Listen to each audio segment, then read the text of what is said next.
Have you ever wondered, why is it that humanity can send people to the moon and build atomic bombs, yet the entire world is now kneeling before a single company in Taiwan? TSMC does not own the chip designs of Apple or Nvidia, they simply manufacture them. So what makes a foundry capable of creating a technological barrier that even the greatest minds in Silicon Valley cannot overcome? Today, we will decode the TSMC curse. Before getting into the video, please give our team a like, share, and subscribe to the channel. If you have any interesting questions or topics you would like us to cover, leave a comment below this video. And now, let's explore the article.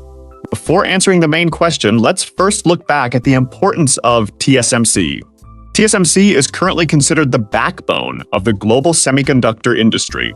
The company does not design chips, but instead focuses on manufacturing chips on demand for major technology corporations such as Apple, Nvidia, AMD, and Qualcomm.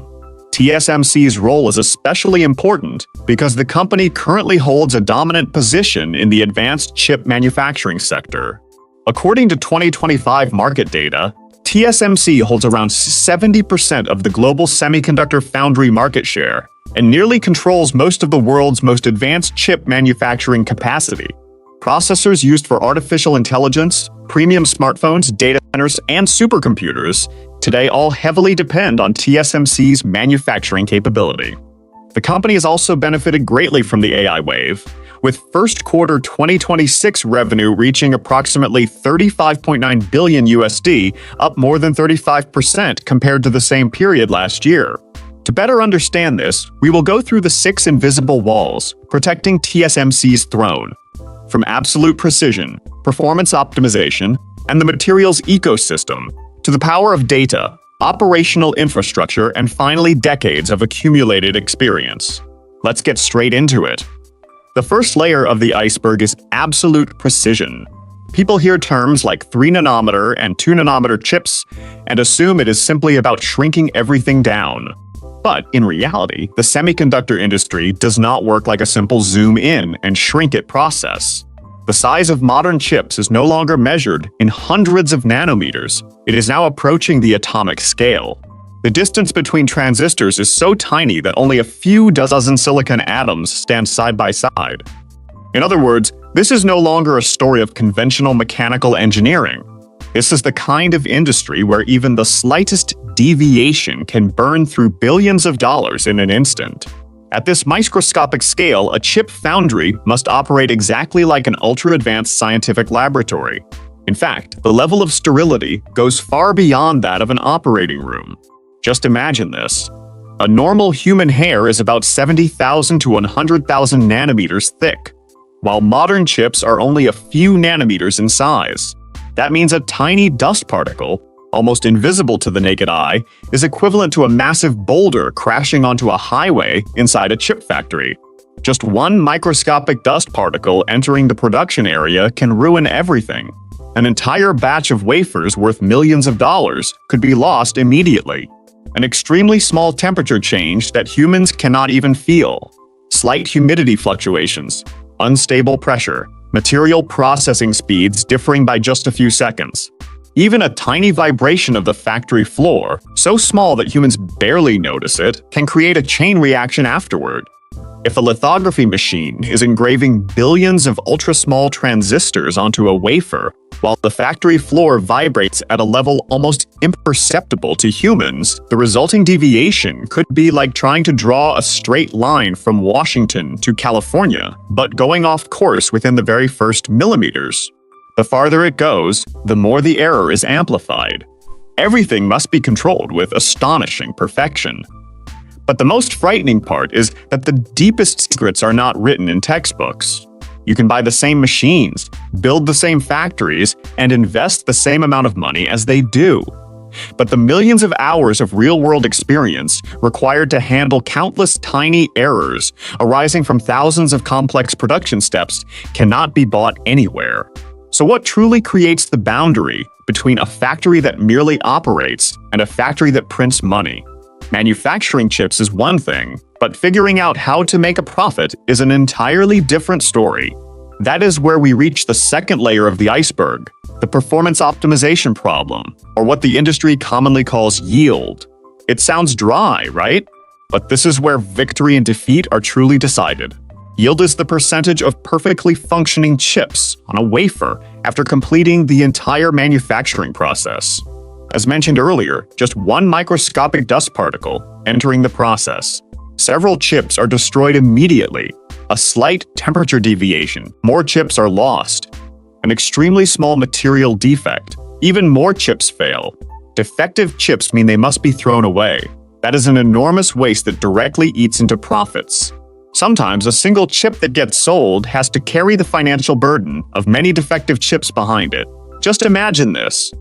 A wafer can contain hundreds, even thousands of chips. If the yield reaches 95%, that means out of 1,000 chips produced, about 950 are usable. But if the yield drops to 70%, only around 700 meet the standard. Meanwhile, the costs of electricity, machinery, labor, and materials remain almost the same. A difference of just a few hundred chips can completely change the profits behind the operation. Imagine running a bakery. If 30% of the bread comes out burnt, the owner would be crying silently inside. But if the defect rate is reduced to only 5%, the profit margin would skyrocket. Or think of a car manufacturer producing 1,000 vehicles, but 300 of them have to be completely disassembled and repaired because of engine defects. The factory may still be operating at full capacity, but profits are being severely eroded. A chip factory works exactly the same way, except the level of difficulty is multiplied millions of times over.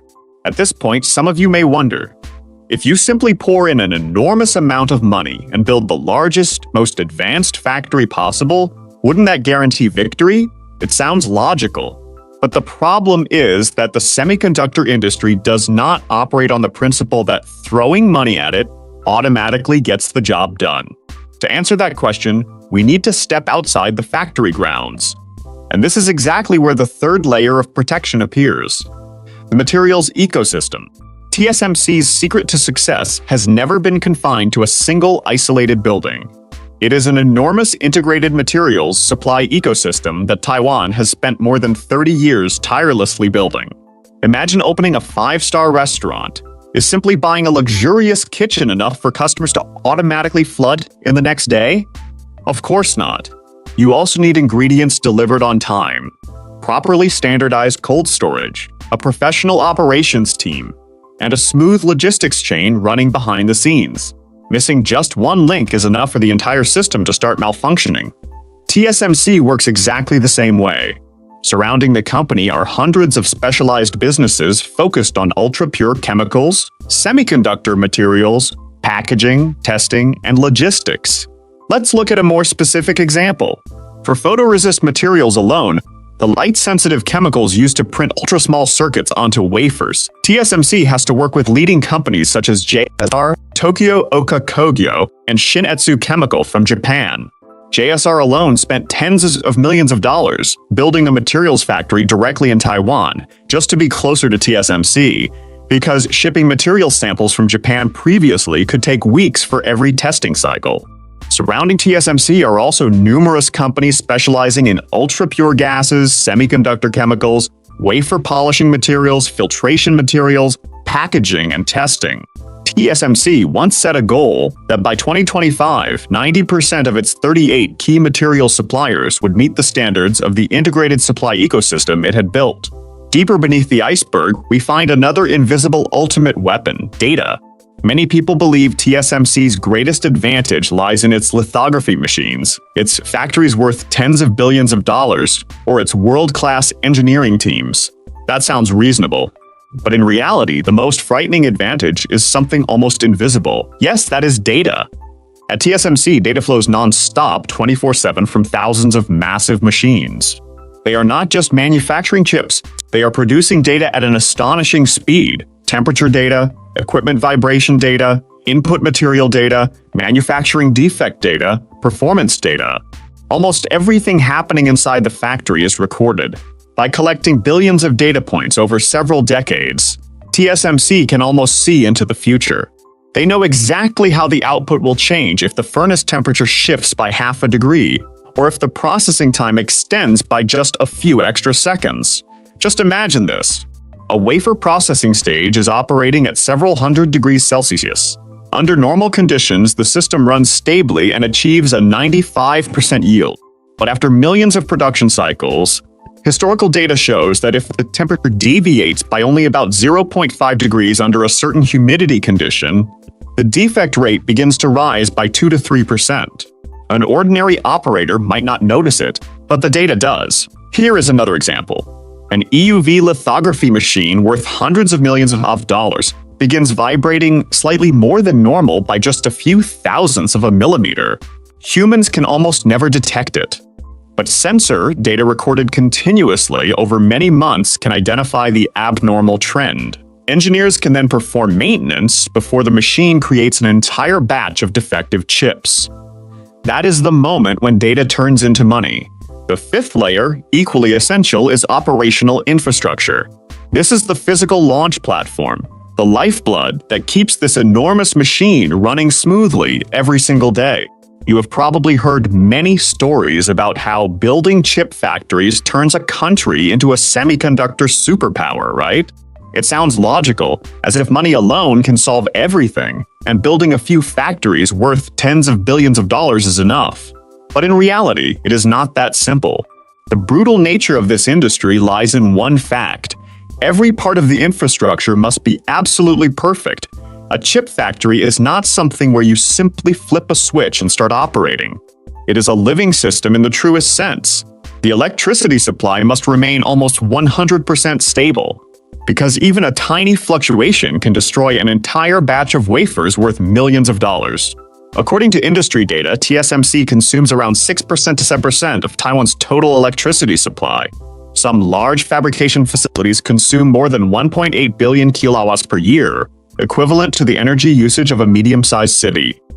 The water used in production is also not ordinary water, but ultra-pure water cleaned to the point where almost all impurities are removed. The semiconductor industry uses a special type of water called ultra-pure water. A large chip factory can consume between 10 and 20 million gallons of water every day. TSMC alone in Taiwan consumes around 150,000 tons of water per day, equivalent to the water demand of a major city. And that is not all. The supply chain for chemicals, materials, and machinery weighing hundreds of tons must also operate with absolute precision. Just one delayed link is enough to freeze the entire production chain. We have gone through precision, efficiency, ecosystems, data, infrastructure, and people. All of this leads to one final question, also the deepest layer of the iceberg. Can money truly buy time and experience? The short answer is absolutely not. Since the 1980s, Taiwan has been cultivating an unprecedented generation of talent.